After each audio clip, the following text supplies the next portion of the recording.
దీని నుంచి కూడా చదివి వినిపిస్తాను. అయితే బడ్జెట్లో ఏం పెట్టారు బట్టి గారు?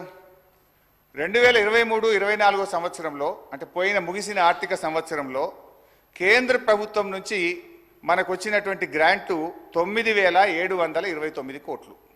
కానీ బడ్జెట్లో ఎంత పెట్టారు ఈ సంవత్సరం? మీరు 21,635 కోట్లు పెట్టారు. అంటే పోయిన సంవత్సరం ఇచ్చినంత కూడా ఇయ్యలేదని, తెలంగాణకు మొండి చేయి చూపిందని ఇదే సభలో మనం తీర్మానం చేస్తాం. కానీ మీరేమంటారు?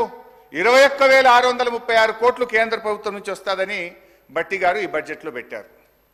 గౌరవనీయులైన బట్టి విక్రమార్క గారు పోయినసారి అసెంబ్లీలో మాట్లాడుతూ ఏమన్నారో ఒక్కసారి చదివి వినిపిస్తాను అధ్యక్ష. మన రాష్ట్రం పేజ్ నంబర్ 19 పారాగ్రాఫ్ 1. మన రాష్ట్రం ఏర్పడిన నాటి నుండి గత సంవత్సరం వరకు కూడా గ్రాంట్ ఇన్ ఎయిడ్స్ దాదాపు 8,000 కోట్ల నుంచి 10,000 కోట్లు దాటడం లేదు. ప్రతి సంవత్సరం గ్రాంట్ ఇన్ ఎయిడ్స్ మనం ఆశిస్తున్నాం కానీ కేంద్రం నుంచి ఏమీ రావడం లేదని చెప్తూ ఉన్నారు. ఇది వారికి తెలిసిందే అని నన్ను ఉద్దేశించి వారు మాట్లాడారు. మరి మీకు తెలిసిందే కదా, ఇప్పుడు మీకు తెలిసిందే కదా. మరి నువ్వెట్లా పెట్టినావు 21,000 కోట్ల రూపాయలు?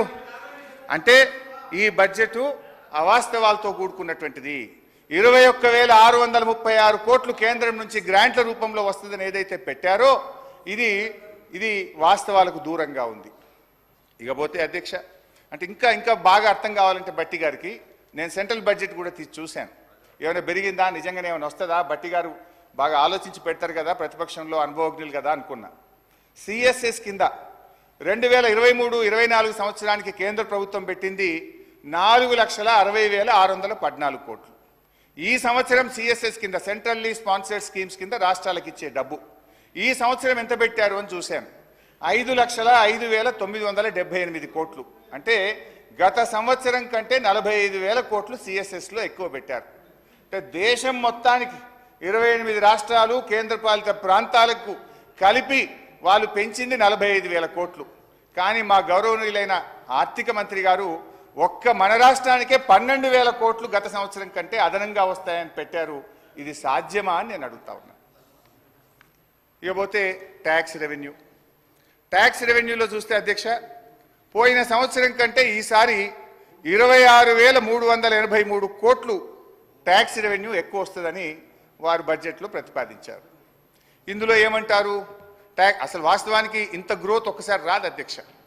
ఒకవైపు ఆర్థిక మాంద్యం అంటున్నారు, ఇంకొక వైపు మీ కొన్ని వ్యవహారాల వల్ల రాష్ట్రంలో రియల్ ఎస్టేట్ ఆగమైపోయింది, కుదేలైపోయింది. కానీ నేను I will going to the details అధ్యక్ష. స్టాంప్స్ అండ్ చెప్తాను భాయ్ సాబ్, యూ షుడ్ హ్యావ్ పేషెన్స్. భాయ్ సాబ్, నేను 2 గంటలు అప్పులు చెప్తా, ఆస్తులు చెప్తా, నీ లిక్కర్ చెప్తా, నీ కథ అంతా చెప్తా, జర్ర ఒప్పుకోవట్టు విను. నేను మాట్లాడినాక మీకు అవకాశం ఉంటుంది, నువ్వే మాట్లాడు. నేను తప్పు చెప్తే నువ్వు సమాధానం చెప్పు, కానీ మధ్యలో రాకు. అధ్యక్ష, స్టాంప్స్ అండ్ రిజిస్ట్రేషన్ తర్వాత దీంట్లో ఏమంటారంటే గత సంవత్సరం మనకు వచ్చింది 14,295 కోట్లు. ఈ సంవత్సరం స్టాంప్స్ అండ్ రిజిస్ట్రేషన్ ద్వారా 18,228 కోట్లు ఆదాయం వస్తుందని బడ్జెట్లో బట్టి గారు ప్రతిపాదించారు. ఎట్లా వస్తుంది? దాదాపు 4,000 కోట్లు స్టాంప్స్ అండ్ రిజిస్ట్రేషన్ ద్వారా అదనపు ఆదాయం రాష్ట్రానికి వస్తుంది, దాన్ని మేము ఖర్చు పెడతాము అన్నారు.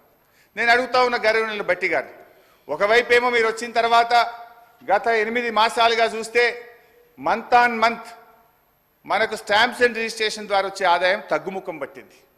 ఒకవైపు ఏమో రిజిస్ట్రేషన్లు తగ్గుతూ ఉన్నాయి, రిజిస్ట్రేషన్ ఆదాయం తగ్గుముఖం పడితే ఇంకొక వైపు మీరు 4,000 కోట్లు పెరుగుతుందన్నారు. ఏ రకంగా పెంచుతారు? అంటే మీరు వ్యవసాయ భూములు, రైతుల చేతుల్లో ఉండే వ్యవసాయ భూములకు భూముల ధరలు పెంచుతారా? Registration fee పెంచుతారా? పేద మధ్యతరగతి ప్రజలు కొనుక్కునే అపార్ట్మెంట్ల మీద వాళ్ళ వాల్యూ పెంచుతారా? రిజిస్ట్రేషన్ ఫీజులు పెంచి ప్రజల మీద భారం వేస్తారా? ఏ రకంగా ఈ 4,000 కోట్లు మీరు ఆదాయాన్ని పెంచుతారో ఈ సభకు, ఈ సభ ద్వారా ప్రజలకు స్పష్టత ఇవ్వాలని గౌరవనీయులు బట్టి గారిని కోరుతా ఉన్నా. అధ్యక్ష,